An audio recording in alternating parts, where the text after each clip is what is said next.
Um, so today is St. Nicholas Day. So Yes, it is. Nicholas Day, and this is, a very early image of St. Nicholas. This is from Nola.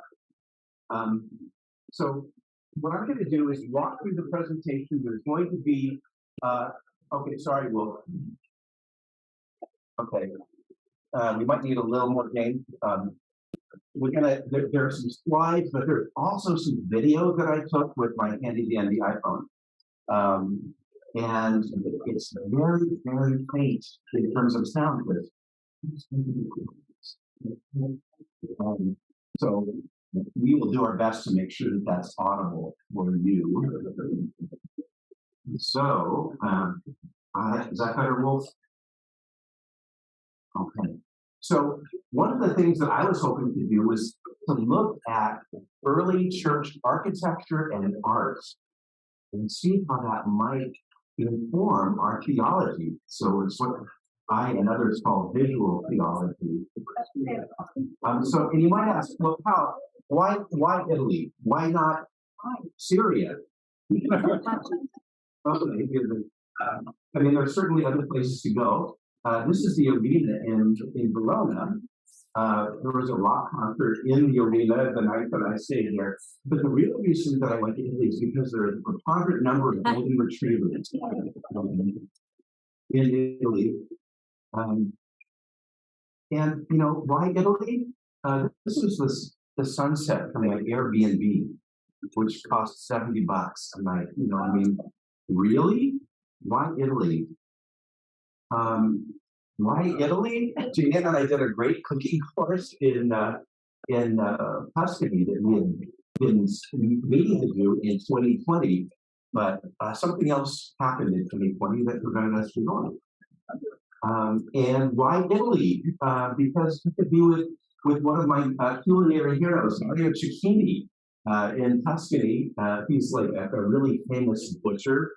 There's been a spot on 60 Minutes, and there's a spot on Chef's Table, and so on and so forth. And then the guy on the other side is my friend Piero. And Piero is a history professor in Italy. So I told him, it's like, we do like an exchange program with the choristers here in Fort Collins. So why Italy? Well, the first answer is why not? But the real answer has to do with these two guys on the right and the left, Peter and Paul. So very important figures in the early church, obviously, and both of them wind up in Rome. Both of them wind up being martyred. And so there's a lot of Peter and Paul, and just a little bit of Mary.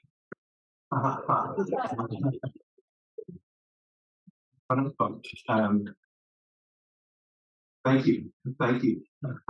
So one of the things that I was really trying to do is to try to find elements of Christian history that were happening before 313, when the Edict of Milan was passed, and that made Christianity legal. So it was still literally and metaphorically an underground religion.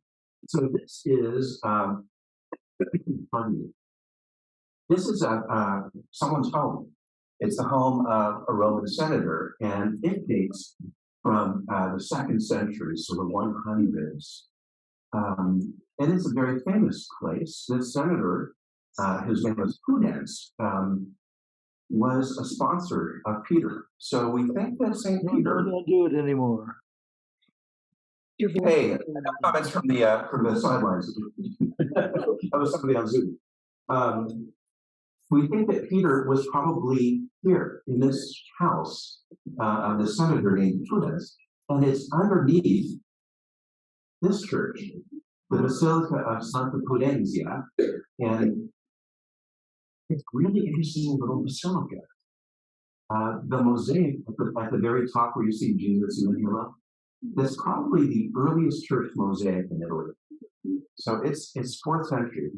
But it's been added to, and it looks really sort of patchy. I mean, it's a rare relic. But this was the upstairs of the house, and this this basilica. A basilica is just a hall. So a basilica in pre-Christian times was a hall for public gatherings.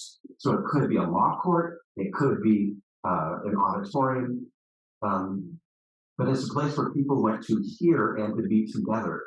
So one of the things that's really different about early Christianity from Roman religion, if you go to a temple, what you is a big statue of the god whom it honors. The only person who goes inside is the priest. Excuse me.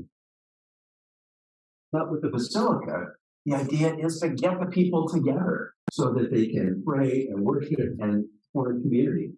So these were Roman baths where the pews are, and and so it was used to meet and to gather. And you can't really see it in this image, but up above, you can see that it's very early architecture. So that's original 2nd century. And this is probably the earliest extant parish church in Rome, which is saying something. And this is really weird. So I go up the side aisle and up alongside the chancel, and there's this piece of marble on the side, and the lights were all off. And so I got the little light on my iPhone and turned it on and took a picture with my other camera, not knowing exactly what I was taking a picture of. But this is the memorial plaque. This is the memorial plaque for Santa Prudencia.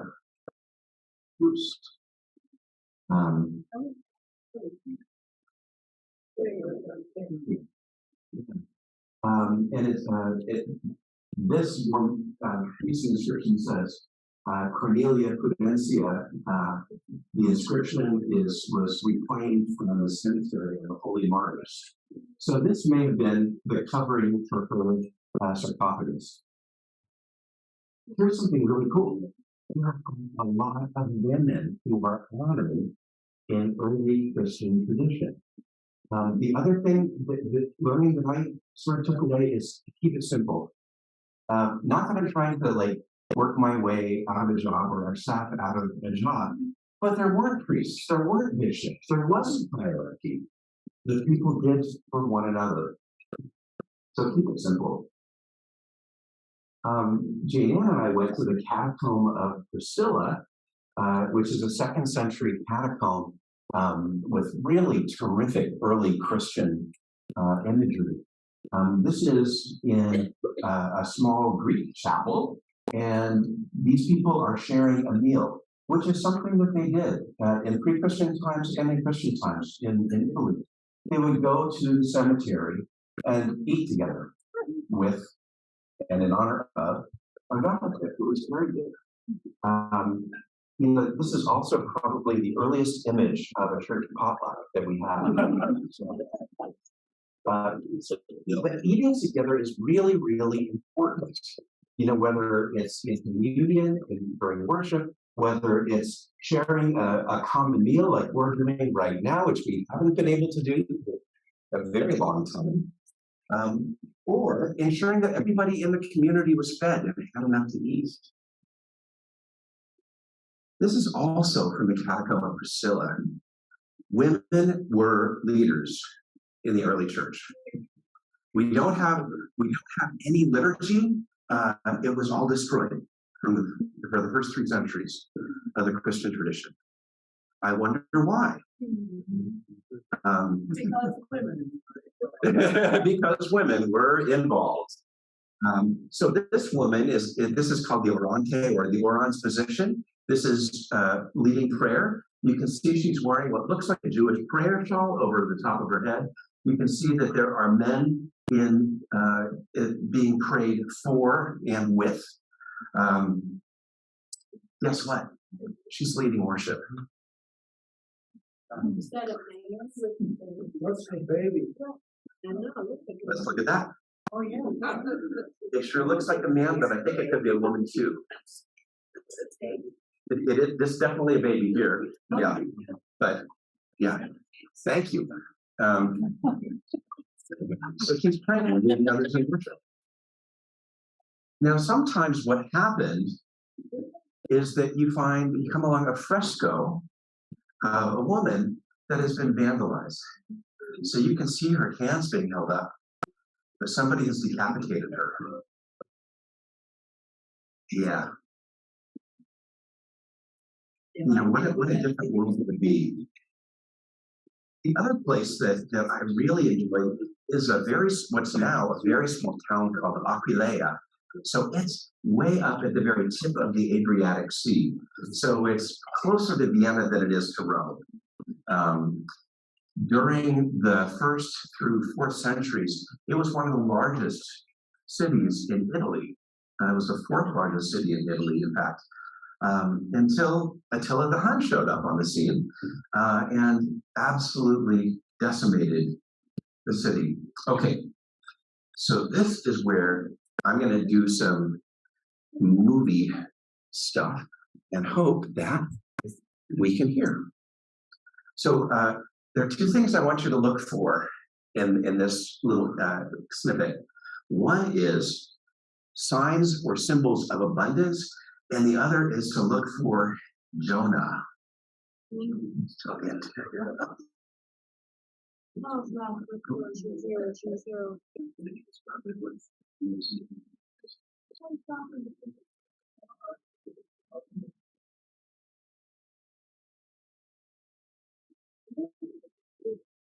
Really interesting things.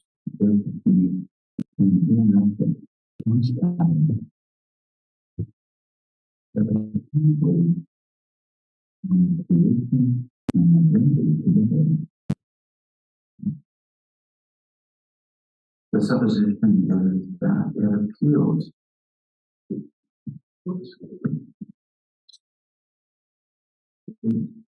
It's flipping a little, isn't it? Let me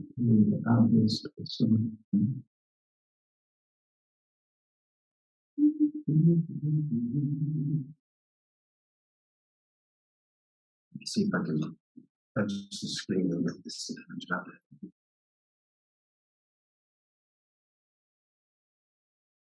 So the period of this something is coming with using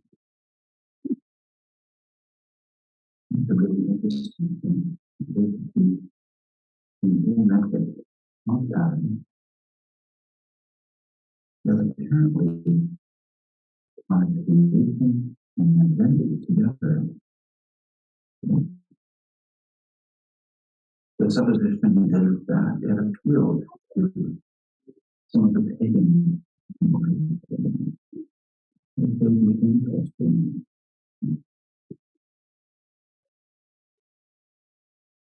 The last thing that faces people who have to think with really Christians.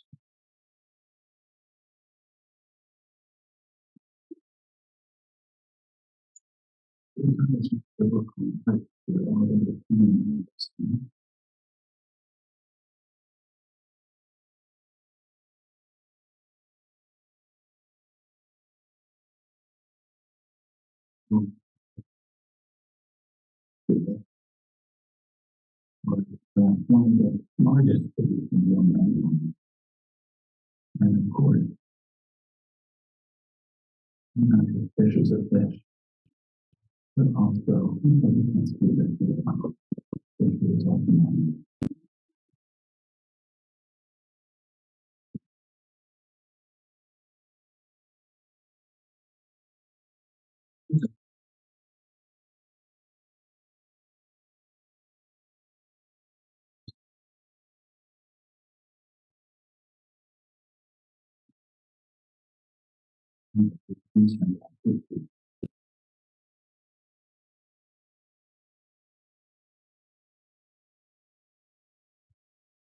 so that, of course, was Jonah.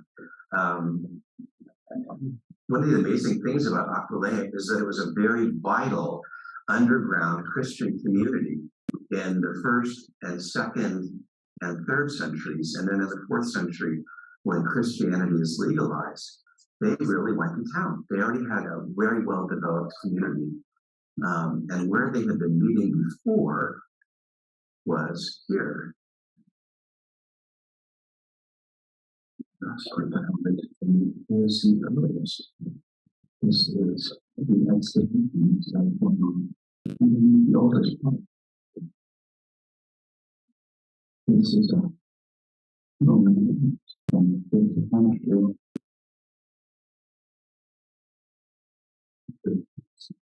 One of walking about was their law. Of course, the first one was a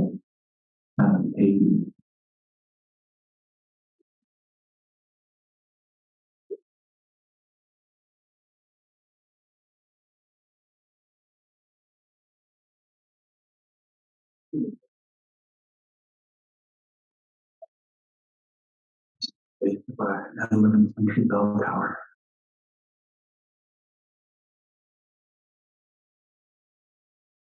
The other thing else to notice is the amount of animal things and plant things that you see. Clearly, there was not a sense in my youth, but it seems that anything like that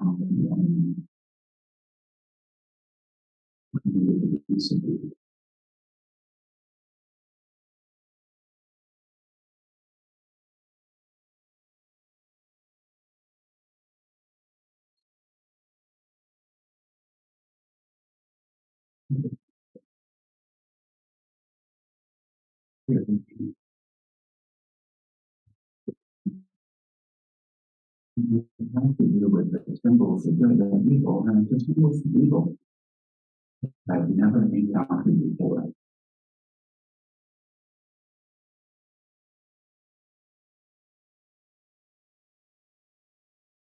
It's not the ram.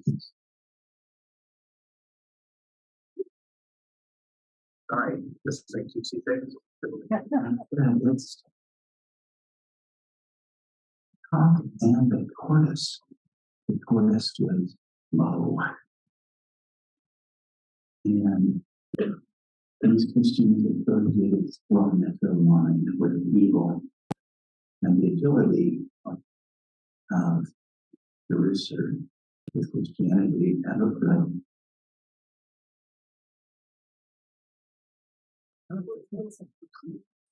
The other thing I loved about Aquilea is I basically have the whole place to myself. It's not on the tourist path quite yet. I just loved being there. Well, then in 313, something really big happens. And even though Jane Anne is not like a huge person, you can see sort of the size of her gripping the toe of the Emperor Constantine. So that the images on the left are up in the Campidoglio above the Forum Romanum. And this lovely statue of Constantine is just outside St. John Lateran, which was, of course,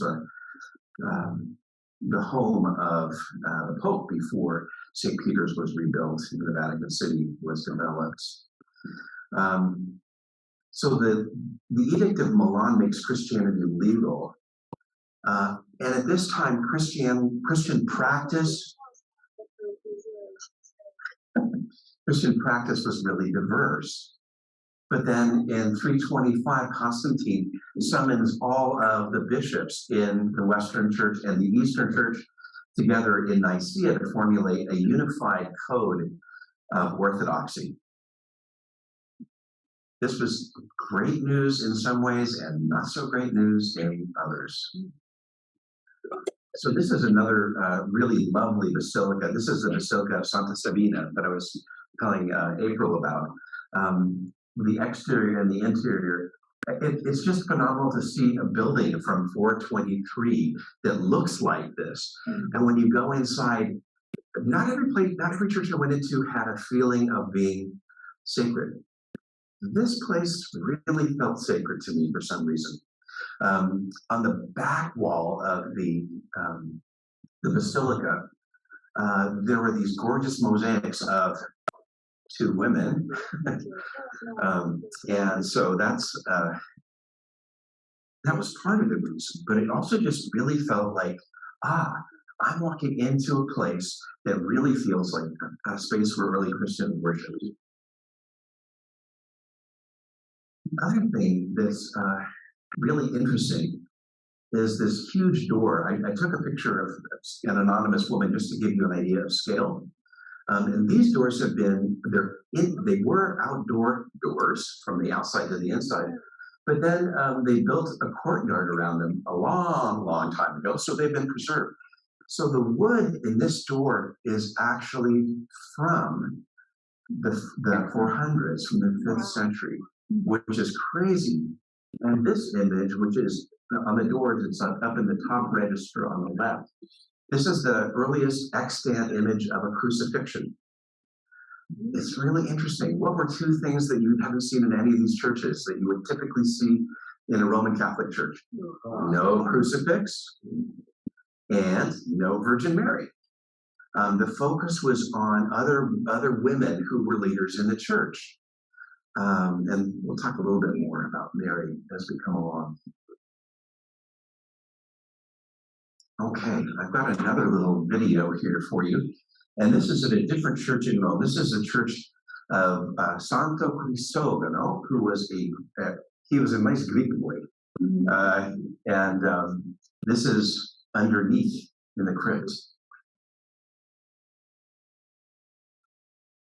We are on the Paleo-Christian side, or the crypt, underneath the current basilica of San Cristovano. This is the original basilica of San Cristovano. And it's amazing. In the United States, OSHA would never let people in here. But we're able to come into an archaeological site. It was uncovered until the last century. So this is what the earliest Christian and the faith. You may also hear someone else giving a guided tour.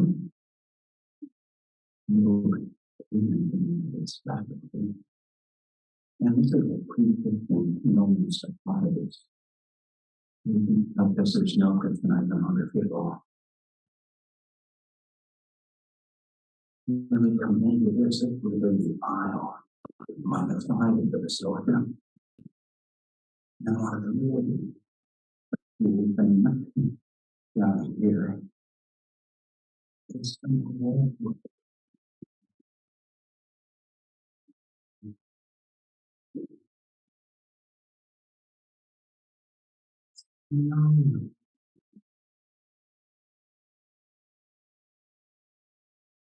Jesus Jordan and money.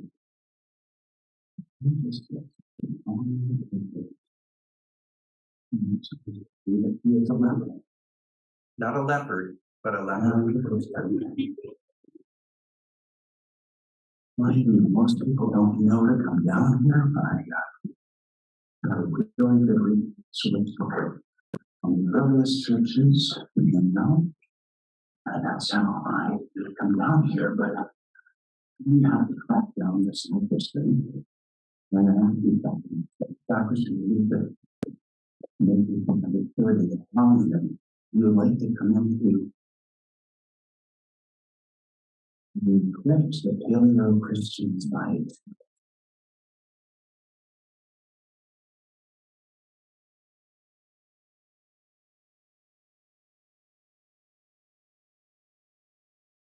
One of the things that we know about the early Christian and later Romans is that they recycled a lot of classical material. Upstairs there are large columns that were reused.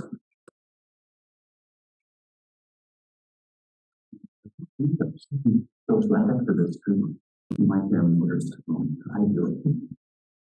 This is Small sarcophagus, probably for a child. The larger sarcophagus. My guess is that it would be Roman. From that time of the Empire, oh my word. It just died.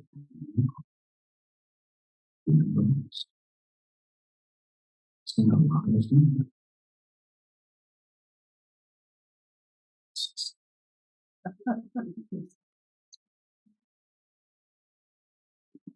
Still,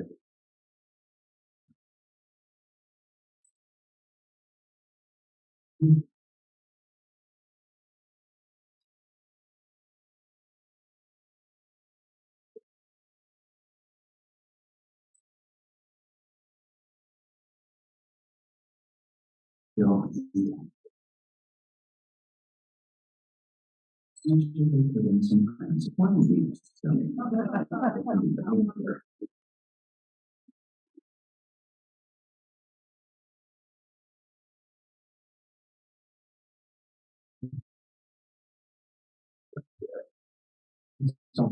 super down here. You notice in another area that there are some drifts coming outside. It's a rainy day here in Rome. Let's go back this way. Going. It's just a little sloppy. You can see some beautiful work.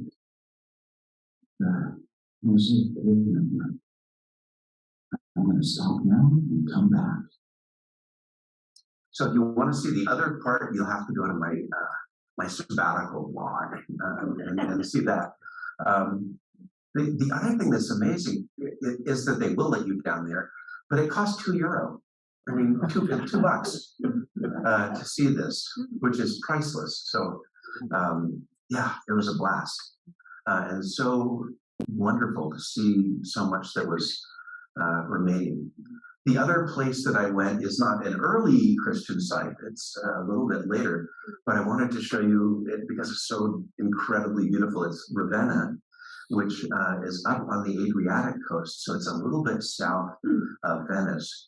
And Ravenna was the capital of the Western Roman Empire for quite a while, from, let's see if I can get this right, from the 2nd century through the 5th century.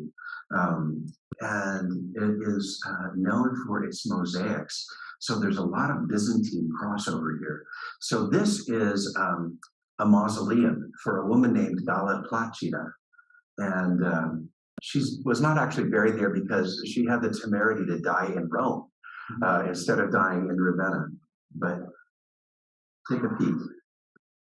What I'm showing you now is one. Tell us about the 2020. This is the museum. Now we mention.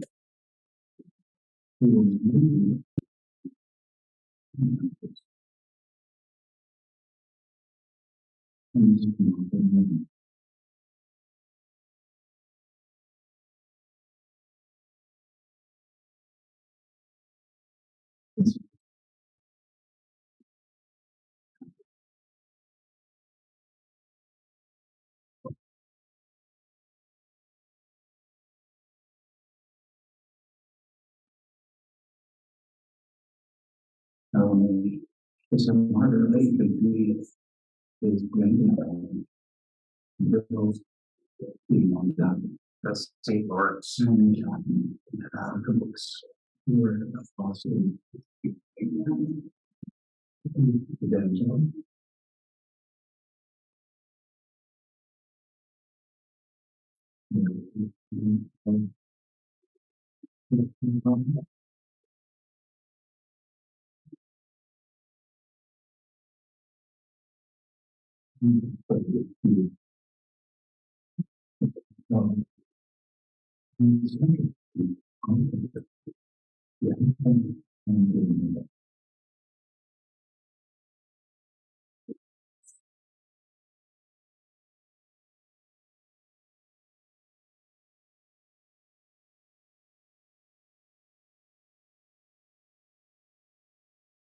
parallel across the way. It's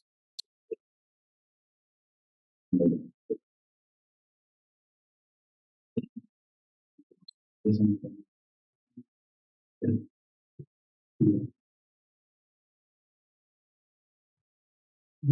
We know that the company and the unfortunately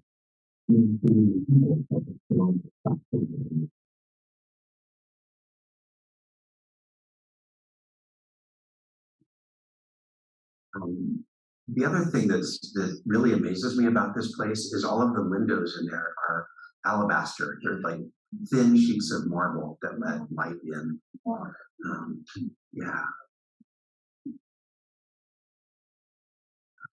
there's another.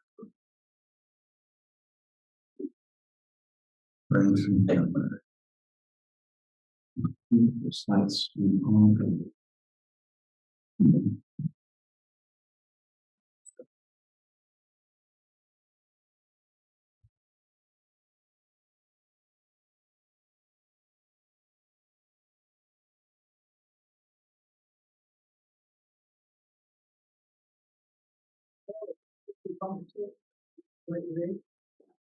Today it's just a museum, but it's still consecrated storage of things.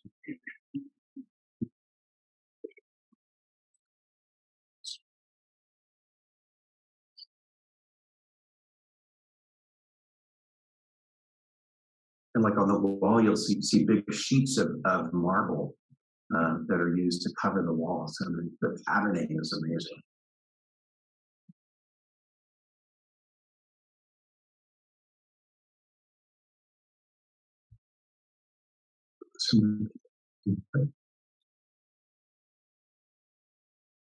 Let's see. Where Jesus is sitting.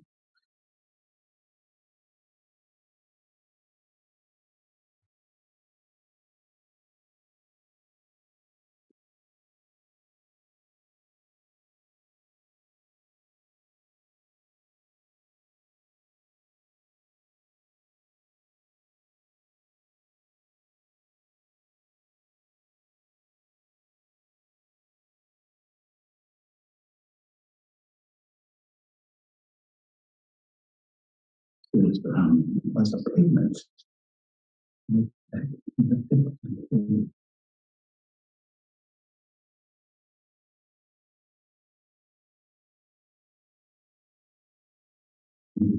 That's what it is.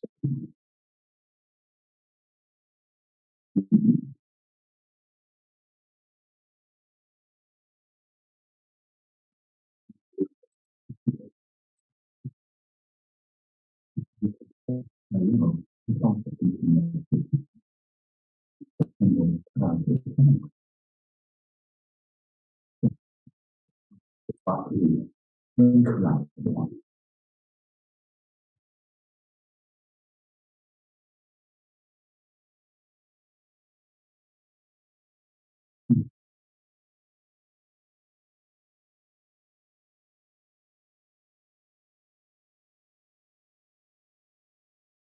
we're going to be seeing a famous image of Justinian.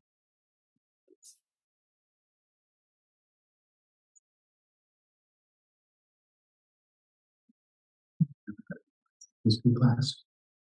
You've undoubtedly seen this.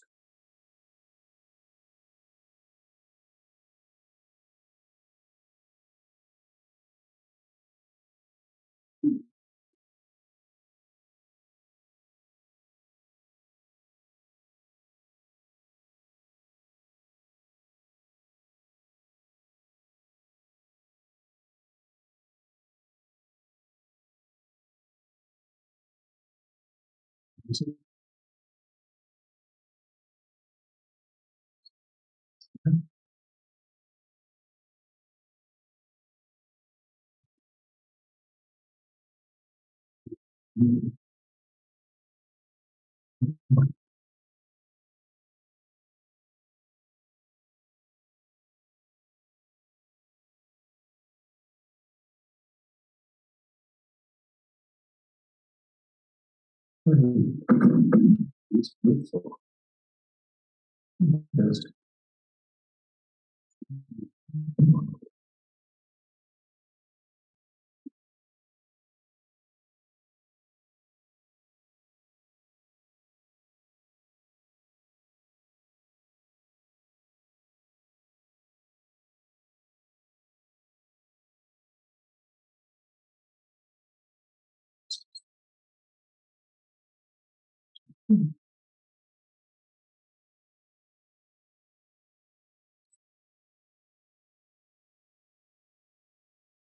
Very gifts. You look at the bottom of her robe, you can see the three magi also bringing gifts.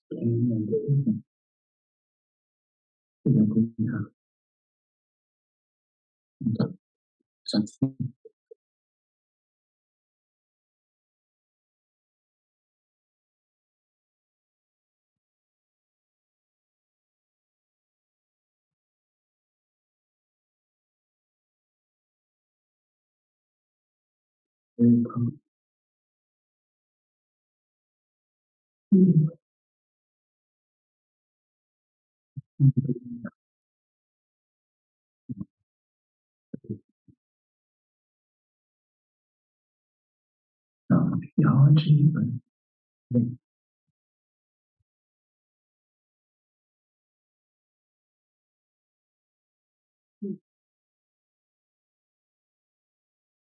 So one of the interesting things about Theodora is her background. She was an actress and a dancer, which is code meaning that she also was employed in the world's oldest profession. So it eventually became a very powerful woman in the Western and the Eastern Empire. So what? So what some of the learnings that I took away from my time looking at the early church is to know that the church is always changing. I know that we're in a period of rapid change in the church today, and sometimes it feels like it's very unstable. That's situation normal for the church over the last 2,000 years.